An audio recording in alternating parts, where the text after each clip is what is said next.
तो पिला माने आज आम पढ़ा सीबीसी विषय रे रक्तर एक परीक्षा सीबीसी आम जहाँ कहे संपूर्ण रक्त गणना बा कंप्लीट ब्लड काउंट आम जहाँ कहे। तो सीबीसी माने कौन ना शरीर रे जो रक्त प्रवाहित होता है मनीष शरीर रे तार एक परीक्षा करवा जो द्वारा कि आमको विभिन्न प्रकार रोग आम निरूपण करिपरिबा। से परीक्षा द्वारा तार ना हूँ सीबीसी कंप्लीट ब्लड काउंट आम जहाँ कहे।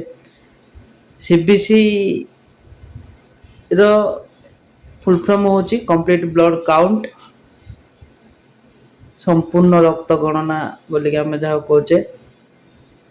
सीबीसी होची एक साधारण रक्त परीक्षा जहाँ रक्तर विभिन्न उपादान मापुची। सीबीसी होची एक साधारण रक्त परीक्षा जहाँ कौन करची ना रक्तर विभिन्न उपादान बहुत गुड़ाए अच्छी आम जाना आउ से उपादान गुड़ी को मापुची किए सीबीसी कौन कौन मापुची यह कौन कौन मापुची लिखाई ना शरीर अच्छी लोहित रक्त कणिका जहाँ कहे आरबीसी बोली कहे जहाँ को। तो यह कौन कौन मापुची ना एक रहा लोहित रक्त कणिका जहाँ को आरबीसी बोली कहे रेड ब्लड सेल है लोहित रक्त कणिका। ये कौन करछि ना सारा शरीर रे अम्लजान बहन करछि। आम शरीर रे श्वासक्रिया बेले जो आम अम्लजान नौचे से अम्लजान फुसफुस दे हृदपिंड फुसफुस को जाए और फुसफुस रे गैस रो विनिमय हुए आउ तापरे हृदपिंड को जाइकी सारा शरीर रे कौन होते प्रवाहित हुए। तो सही रक्त रे ही लोहित रक्त कणिका थाए। से लोहित रक्त कणिका बा आरबीसी जहाँ कहे से कौन करछि तार काम होछि ना सारा शरीर रे अम्लजान को बहन करवा है। लोहित रक्त कणिका बा आरबीसी रो काम कौन ना सारा शरीर रे अम्लजान बहन करवा। सिमती आसला डब्ल्यूबीसी श्वेत रक्त कणिका आम जहाँ कहे व्हाइट ब्लड सेल जहाँ कहे श्वेत रक्त कणिका डब्ल्यूबीसी रो फुल फॉर्म होछि व्हाइट ब्लड सेल श्वेत रक्त कणिका। यह कौन करछि श्वेत रक्त कणिका बा डब्ल्यूबीसी रो काम कौन ना संक्रमण सहित लड़िबारे साहाय्य करछि। आम शरीर रे विभिन्न प्रकार जो संक्रमण जनित रोग गुड़ा शरीर रे जो व्यापुची से संक्रमण सहित लड़िबारे साहाय्य करछि कि हमर डब्ल्यूबीसी है। तो सही डब्ल्यूबीसी रो काम होछि कौन ना संक्रमण सहित लड़िबा। जदि ब्लड रो जदि आमर श्वेत रक्त कणिका जहाँ कहे श्वेत रक्त कणिकार जदि परिमाण बढ़ी जाए तो शरीर रे बहुत संक्रमण हो जाए बोली कि आमे विवेचना करूचे। कहीं जदि संक्रमण बढ़ी जाए अर्थात कौन डब्ल्यूबीसी रो मात्रा शरीर रे जदि बढ़ी जाए तो ता द्वारा कौन हुए जो बाहर जो संक्रमण आसी थाए से संक्रमण सहित आम शरीर रे थिबा डब्ल्यूबीसी लड़ी पारे ना जहाँ फल कि आम शरीर रे थिबा श्वेत रक्त कणिका बा डब्ल्यूबीसी बढ़ी जाए अर्थात कौन संक्रमण अधिक हो जाए आउ ता साहाय्य लड़ी पारे ना बाहर जो संक्रमण आसी को आम श्वेत रक्त कणिका बोली कहे।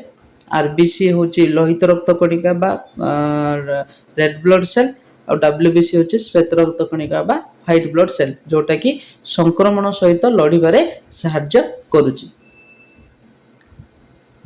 विभिन्न प्रकार बाहर आमको संक्रमण पड़े भाइराल इन्फेक्शन कि बैक्टेरियल इन्फेक्शन जहाँ भी हो संक्रमण आसिले हमर श्वेत रक्त कणिकार मात्रा बढ़ी जाए। तापर आसला प्लेटलेट। प्लेटलेट कौन ना रक्त जमाट बांधिया जरूरी कौन स्थान रे जति रक्त जमाट बांधिया हमर प्लेटलेट दरकार हुए।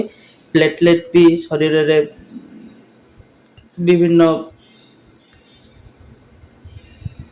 हमर कौन प्लेटलेट आसला प्लेटलेट रक्त कौन करछि जमाट बांधिया जरूरी अर्थात कौन रक्त रे कौन से जदि जमाट बांधि जाए शरीर रे से काम करछि प्लेटलेट। आम पढ़िबा प्लेटलेट विषय आगु पढ़िबा।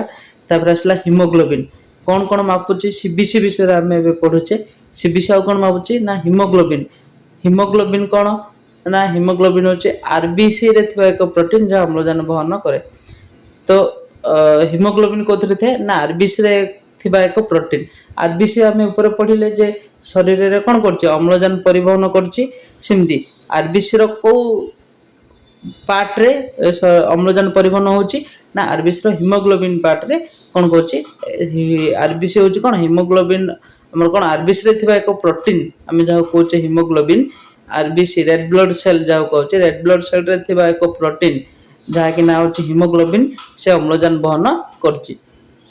तो आम सीबीसी रे चारोटी जिनस आम पढ़िले गोटे हूँ आरबीसी आ गोटे हूँ डब्ल्यूबीसी गोटे हूँ लोहित रक्त कणिका आ गोटे हूँ श्वेत रक्त कणिका आ गोटे हूँ प्लेटलेट आ गोटे हूँ प्लेटलेट मान हूँ अणुचक्रिका आम जहाँ कहे गोटे हूँ प्लेटलेट गोटे हूँ श्वेत रक्त कणिका आ गोटे हूँ लोहित रक्त कणिका तापर आसला 4 नंबर हिमोग्लोबिन आम चारिटा जाक पूरा पढ़िले हिमोग्लोबिन प्लेटलेट श्वेत रक्त कणिका और लोहित रक्त कणिका।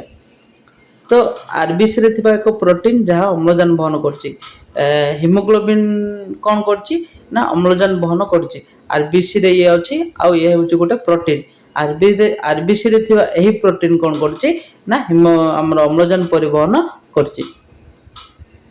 अवस्था निर्णय कौन कौन अवस्था निर्णय करछि कौन कौन अवस्था रे थिले आमे रोग को चिन्हि परिबा सीबीसी रो अवस्था कौन थिले आमे रोग को चिन्हित करि परिबा ना रक्तहीनता शरीर जदि रक्तर अभाव देखा दिबो रक्तहीनता जाउ कहछि हला रक्तहीनता संक्रमण एवं रक्तस्राव रोग निर्णय करिबारे साहाय्य करछि। कौन कौन रोग को चिन्हित करिबारे हमकु साहाय्य करछि सीबीसी ना शरीर रे रक्तहीनता रोग तापर आसला संक्रमण जनित रोग एवं रक्तस्राव जनित रोग चिन्हित करिया पई साहाय्य करे सीबीसी हला। आमे सीबीसी रो चित्र देखिबा तापर आसला स्वास्थ्य निरीक्षण केमती करिबा ना समय सहित रक्त कोष गणना रे परिवर्तन को ट्रैक करे समय सहित रक्त कोष गणना मानते आमे जेते बेले भी चाहि परिबा 2 घंटा कि 3 घंटा कि गोटे दिन कि 2 दिन आमे डिफरेंस रे गोटे दिन तापर सेकंड दिन कि थर्ड दिन आमे एमदी समय व्यवधान रे आमे कोन करबा रक्त को गणना करि परिबा जार यह परिवर्तन को कौन करछि ट्रैक करछि अर्थात कौन आमको सूचे दोछि जे केतिकी इंप्रूव हैला और केतिकी इंप्रूव हैलानी रोग माने रक्तर गणना किछि समय पूर्व केतिकी थिला रक्तर गणना किछि समय परे केतिकी अछि आमको पूरा सूचेई दिए स्वास्थ्य निरीक्षण कला समय रे। तापर आसला कौन रोग चिन्हट ल्यूकेमिया भली मध्य रोग चिन्हित करिबारे साहाय्य करछि। ल्यूकेमिया होछि गोटे रोग से कौन करछि चिन्हित करिबारे साहाय्य करछि सीबीसी हमको हला। आमे सीबीसी रो चित्र देखिबा तो cross section of normal sickle red blood cell बा नॉर्मल रेड ब्लड सेल हला। क्रॉस सेक्शन आमे प्रस्तुत छेदन बा क्रॉस सेक्शन रे आमे देखले नॉर्मल हिमोग्लोबिन एडा होछि सीबीसी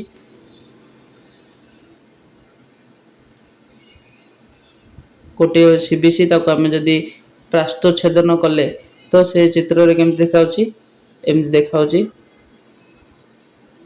हला। ए जो ब्लू कलर रो बबल गुडा देखाउची सेटा होची हिमोग्लोबिन नॉर्मल हिमोग्लोबिन लिखाइची हला जे कि सीबीसी बा हमर कोन आरबीसी रे एडा देखाउची एडा होची हमर सीबीसी रे थिबा आरबीसी रे थिबा एक प्रोटीन कोडा हमर जा होची हिमोग्लोबिन आरबीसी रे थिबा एक प्रोटीन जार नाम होची हिमोग्लोबिन से हिमोग्लोबिन कोन करची अम्लजान को वहन करिबारे साहाय्य करची अम्लजान को परिवहन करिबारे साहाय्य करची हिमोग्लोबिन आरबीसी रे थिबा एक प्रोटीन एडा होची नॉर्मल हिमोग्लोबिन से कोन करची अम्लजान गुडा को वहन करिके नोची। सेमदी आसला एबनॉर्मल हिमोग्लोबिन अर्थात कोन हिमोग्लोबिन रो जदी परिमाण जदी एपट सेपट हैला बा एबनॉर्मल देखा गला बा कोन हला कमी गला कि बढ़ी गला जहा बेले से एमदी हे जिवो हला। चित्र द्वारा हम देखाउचे एडा होचे एबनॉर्मल हिमोग्लोबिन एडा होचे हमर नॉर्मल हिमोग्लोबिन हला। एडा होचे हमर नॉर्मल हिमोग्लोबिन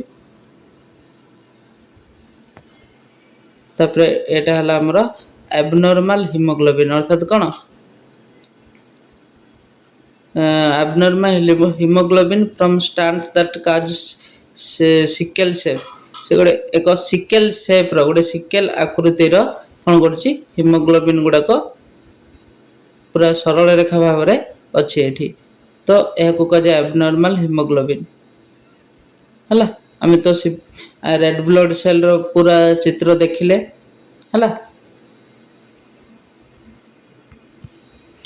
ତ ଏଇଟା ଆମେ ଦେଖିଲେ ଚିତ୍ର ଗୁଡ଼ାକ ସବୁ। ତ ଆମେ ଉଦ୍ଦେଶ୍ୟ କେଉଁ ଉଦ୍ଦେଶ୍ୟରେ ଆମେ ସିବିସି ବା କମ୍ପ୍ଲିଟ୍ ବ୍ଲଡ୍ କାଉଣ୍ଟ କରିବା ନା ଶରୀରରେ ଅବସ୍ଥା ନିର୍ଣ୍ଣୟ ଅର୍ଥାତ୍ କ'ଣ ରକ୍ତହୀନତା ଯଦି ଦେଖାଗଲା, ସଂକ୍ରମଣ ଯଦି ଦେଖାଗଲା, ରକ୍ତସ୍ରାବ ରୋଗ ଜନିତ ଯଦି ଦେଖାଗଲା ଆମେ ଏ ଯେଉଁ ସାଧାରଣ ପରୀକ୍ଷାଟିଏ କରୁଛେ ଯାହାଦ୍ୱାରା କି ଆମେ ରୋଗକୁ ନିର୍ଣ୍ଣୟ କରିବାରେ ସାହାଯ୍ୟ ପାଇପାରୁଛେ। ସେମିତି ସ୍ୱାସ୍ଥ୍ୟ ସମୟ ସହିତ ରକ୍ତକୁ ଆମେ ଗଣନା କରିପାରିଲେ ରୋଗ ମଧ୍ୟ ଲ୍ୟୁକେମିଆ ଭଳି ମଧ୍ୟ ରୋଗ ଚିହ୍ନଟ କରିବାରେ ସାହାଯ୍ୟ ହେଲା। ତାପରେ ଗୁରୁତ୍ୱ କ'ଣ ନା ସାମଗ୍ରିକ ସ୍ୱାସ୍ଥ୍ୟ ମୂଲ୍ୟାଙ୍କନ, ସାମଗ୍ରିକ ସ୍ୱାସ୍ଥ୍ୟ ବିଷୟରେ ମୂଲ୍ୟବାନ ସୂଚନା ପ୍ରଦାନ। ସାମଗ୍ରିକ ସ୍ୱାସ୍ଥ୍ୟ ଆମର ନର୍ମାଲ ହେଲ୍ଥ ଯଦି ଆମେ ଦେଖିବା, ଆମେ ଯଦି ଏହି ରକ୍ତ ପରୀକ୍ଷାରୁ ମଧ୍ୟ ଜାଣିପାରିବା। ସେମିତି ରୋଗ ନିର୍ଣ୍ଣୟ, ବିଭିନ୍ନ ରକ୍ତ ସମ୍ବନ୍ଧୀୟ ଅବସ୍ଥା ନିର୍ଣ୍ଣୟ ଓ ନିରୀକ୍ଷଣ କରେ। ବିଭିନ୍ନ ରକ୍ତ ସମ୍ବନ୍ଧୀୟ ଅବସ୍ଥା, ବିଭିନ୍ନ ରକ୍ତ ସମ୍ବନ୍ଧୀୟ ନର୍ମାଲ ଯେକୌଣସି ଆମକୁ ଶରୀରରେ ରୋଗ ହେଉଛି ନା କାହିଁକି ଆମେ ଏ ସାଧାରଣ ପରୀକ୍ଷାଟିଏ କରିବା ପାଇଁ ବାଧ୍ୟ ହୋଇପଡ଼ୁଛେ। ବିଭିନ୍ନ ରକ୍ତ ସମ୍ବନ୍ଧୀୟ ଅବସ୍ଥା ନିର୍ଣ୍ଣୟ କରେ ଏବଂ ନିରୀକ୍ଷଣ ରୋଗକୁ ନିରୀକ୍ଷଣ କରିବା ମଧ୍ୟ ସାହାଯ୍ୟ କରେ। ସିବିସି ହେଉଛି ଔଷଧର ଏକ ମୂଲ୍ୟବାନ ନିର୍ଣ୍ଣୟ ଉପକରଣ। ସିବିସି ହେଉଛି କ'ଣ ଔଷଧରେ ଏକ ମୂଲ୍ୟବାନ ନିର୍ଣ୍ଣୟ ଉପକରଣ ହେଲା। ଯଦି ଆମେ ଯେକୌଣସି ବି ରୋଗ ପାଇଁ ବି ଆମେ ଔଷଧ ସେବନ କଲେ ତ ସିବିସି ହେଉଛି କ'ଣ ଔଷଧର ଏକ ମୂଲ୍ୟବାନ ନିର୍ଣ୍ଣୟ ଉପକରଣ। ଏକ ଉପକରଣ ଭାବେ ଆମେ ଏହାକୁ ଧରିକି ନେବା ସିବିସିଟାକୁ। ଯଦି ଆମେ କ'ଣ ପରୀକ୍ଷା ନ କରିପାରିବା ତାହେଲେ ବା ପରୀକ୍ଷା ଯଦି ନ କରିବା କ'ଣ ହେବ ଆମେ ରୋଗକୁ ଚିହ୍ନଟ କରିବାରେ ବହୁତ କଷ୍ଟକର ହୋଇପଡ଼ିବ। ଆମେ ଦେଖିଲେ ଚିତ୍ର ସିବିସି ଦେଖିଲେ, କମ୍ପ୍ଲିଟ୍ ବ୍ଲଡ୍ କାଉଣ୍ଟରେ ଆମେ ଆରବିସିର ଚିତ୍ର ଦେଖିଲେ, ତାପରେ ଆସିଲା ଡବ୍ଲ୍ୟୁବିସି ବି ପରେ ଦେଖିବା ପଡ଼ିବା। ଆମେ ପୁରା ସିବିସିକୁ ପଢ଼ିଲେ ଏବେ ରୋଗ ଚିହ୍ନଟ କ'ଣ କରୁଛି ଆଉ ତାପରେ କ'ଣ ମାପୁଛି ସିବିସି ଶରୀରରେ କ'ଣ ମେଜର କରିପାରୁଛି, ଆରବିସି ମେଜର କରିପାରୁଛି, ଡବ୍ଲ୍ୟୁବିସି ମେଜର କରିପାରୁଛି, ପ୍ଲେଟଲେଟ୍ ମେଜର କରିପାରୁଛି, ସେମିତି ହିମୋଗ୍ଲୋବିନ୍ ମଧ୍ୟ ମେଜର କରିପାରୁଛି ହେଲା। ତ ଇଏ ହେଉଛି ଆମର ସିବିସି ବା କମ୍ପ୍ଲିଟ୍ ବ୍ଲଡ୍ କାଉଣ୍ଟ।